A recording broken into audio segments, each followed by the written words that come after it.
এই মুহূর্তে সব করতে বড় খবর, আপনারা জানেন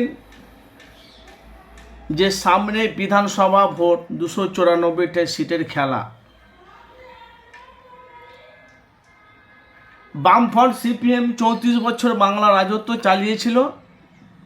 বিজেপি দুর্নীতি দল ছিল না, বাংলা মানুষ পরিবর্তন চেয়েছিল। তৃণমূল দলটা এসেছে, বাংলায় বিজেপি ঢুকেছে। তৃণমূল দলটা যবে থেকে এসেছে বাংলাতে, তার উন্নয়ন প্রকল্প তার বেশি। ফুরফুরা শরীফের আপনারা নাম জানেন, সারা পশ্চিমবাংলার মানুষ আনাচে কানাচে এক নামে চিনে, তার নাম হলো তোহা সিদ্দিকী চাচা যান। যে তোহা সিদ্দিকী চাচা যান তৃণমূল দলটাকে সাপোর্ট করে, কিন্তু উনি রাজনীতি করে না। তৃণমূলের দলে যত লোক আছে সবারই সাথে কিন্তু তোহা সিদ্দিকী চাচা জানের একটা ঘনিষ্ঠ সম্পর্ক আছে। ইফতারের পার্টিতে, জনসভাতে, পথ মিছিলে, বিভিন্ন জায়গায় বিভিন্ন এলাকাতে আমরা সোশ্যাল মিডিয়ায় দেখতে পেয়েছি যে তোহা সিদ্দিকী কিন্তু রাজনীতি ময়দানে নামেনি, কিন্তু তৃণমূলকে দলটাকে সাপোর্ট করে, মমতাকে। ক্যানিং পূর্বের শওকত মোল্লার আপনারা নাম শুনেছেন, আপনারা জানেন। সেই শওকত মোল্লা যে তোহা সিদ্দিকী একসাথে ওরা ইফতার পার্টিতে তারা ইফতার করেছে, ফল খেয়েছে, বড় বড় মঞ্চে গিয়ে উপস্থিত হয়েছে তোহা সিদ্দিকী চাচা যান। একটা ঘনিষ্ঠ সম্পর্ক ছিল, এতটা ভালোবাসা ছিল, এতটা মানে ছিল, আকর্ষণ ছিল ভাই, বলার কথা নয়। সারা পশ্চিম বাংলার মানুষ জানে। সেইখানে আব্বাসকে নিয়ে, নওশাদকে নিয়ে শওকত মোল্লা রাজনীতিতে করতে গিয়ে তোহা সিদ্দিকী চাচা যান কয়েকটা মানে কথা বলেছিল। আমি সম্পূর্ণ কথাটা আপনাদের কাছে বলতে পারছি না, যেহেতু আপনারা সব জানেন। তারপরে তোহা সিদ্দিকীকে বলছে, যেটা খাচ্ছ সেটা খাও না, আমার সাথে তো তোমাদের লড়াই নয়, আমার লড়াই হলো আব্বাস সিদ্দিকী আর নওশাদ সিদ্দিকীর সাথে লড়াই। আপনারা জানেন বাংলায় খাতা খোলাখুলি হচ্ছে এখন অবধি, কিন্তু নওশাদ সিদ্দিকীকে তোহা সিদ্দিকী সাপোর্ট করে না। 100-র মধ্যে 100% আমি আপনাদের কাছে তোহা সিদ্দিকীকে সাপোর্ট করে না।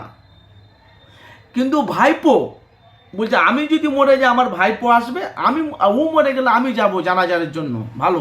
কিন্তু পীর পরিবারের সন্তান রাজনীতি করে, আমি এটা কোনোদিন মেনে নিতে পারি, এটা আমরা চাই না। আসেন, এবারকার শওকত মোল্লা যেভাবে রাজনীতির ময়দানে যেভাবে তোহা সিদ্দিকীকে যেভাবে কটাক্ষ করছে, তার সাথে সাথে তোহা সিদ্দিকী শওকত মোল্লাকে কটাক্ষ করছে। সময় এলে বুঝতে পারবে, খুব শীঘ্রই শওকত মোল্লা পুলিশের আহত হবে, মানে ওনাকে অ্যারেস্ট করার সম্ভাবনা আছে। তোহা সিদ্দিকী এটাও বলছে, সময় এলে তোমরা বুঝতে পারবে। কিছু বুঝতে পারছে আমি কি বলতে চাইছি? সময়ের অপেক্ষা। ওটা কি বিধানসভার ভোটের পরে হবে না বিধানসভার ভোটে? মানে সমস্ত কথাগুলো ক্লিয়ার পাচ্ছি না আমরা। তোহা সিদ্দিকী চাচা যে মিডিয়ার মুখোমুখি যে কথাগুলো বলছে, এর আগে দেখেছি ঘুমন্ত বাঘ ঘুমিয়ে আছে, যদি জেগে যায় শওকত মোল্লা বিপদে পড়ে যাবে। এখন আব্বাস সিদ্দিকীর কথা বলছে কি তোহা সিদ্দিকী চাচা যান নিজের কথা বলছে, এখন অবধি সেটা আমরা জানি। কিন্তু নওশাদ সিদ্দিকী যেভাবে মানে মানুষের পাশে দাঁড়িয়ে, উনি তো উন্নয়ন করেন, আর উন্নয়নের কাঙ্গাল তো মমতা। তোহা সিদ্দিকী তো বলছে মমতা তো ধর্ম নিয়ে, ইসলামকে নিয়ে তো রাজনীতি করার দরকার ছিল না। যেভাবে বাংলার মানুষ ওনাকে ভোট দিয়ে জিতিয়ে ওনাকে এমএলএ বিধায়ক বানিয়েছে, সেখানে ওর মাথায় কোথায় থেকে ঢুকলো মন্দির নিয়ে? আরে মুসলমানের ভোট তো, পশ্চিম বাংলার মানুষ যত মুসলমান আছে ভোট তো সব তৃণমূলের খাতায়। মুসলমানের ভোট বেশিরভাগ তৃণমূলের খাতায়। তো শওকত মোল্লা উনি অ্যারেস্ট হবে, সময়ের অপেক্ষা। আমার কথা নয়, তোহা সিদ্দিকী তার নিজের বক্তব্য সোশ্যাল মিডিয়ায় তারা পোস্ট করেছে। এবার তোহা সিদ্দিকী কি ভাঙড়ে কি ক্যানিংয়ে কি আশেপাশে উনি কি রেডি করবে 2026-এ বিধানসভা ভোটে কার পক্ষে হয়ে? এখন অবধি কিন্তু আমরা কোনো বার্তা পাইনি। আমরা এখন অবধি কোনোদিন বার্তা পাইনি। যেহেতু এটা যদি হয় তাহলে আমরা জানবো যে 2026-এ বিধানসভা ভোটে অনেক কটা তারা দল আছে, তারা একটা জোর চাইছে।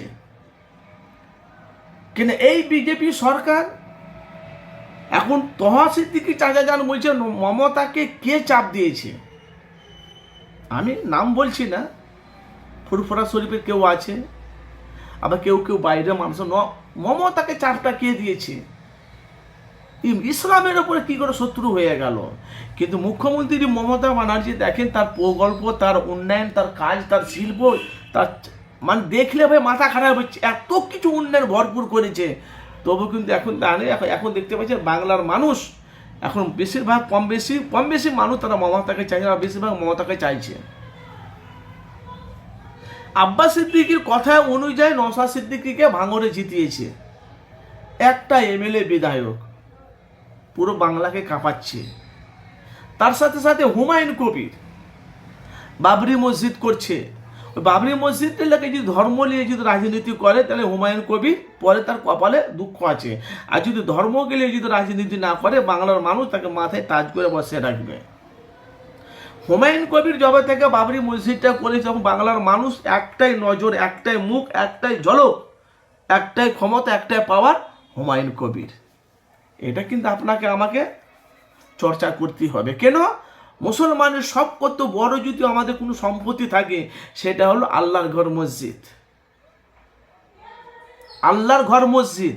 তার সাথে সাথে এই যে শওকত মোল্লার সাথে যে তহা সিদ্দিকী যেভাবে ঘনিষ্ঠ সম্পর্কটা যে ঘাটাটা পড়লো কি কারণে? ছোট হুজুরকে গাল দিয়েছিল, অমিত শাহ করে তুলনা করেছিল। ওরা রাজনীতি করেছে আব্বাস নওশাদ শওকত মোল্লা।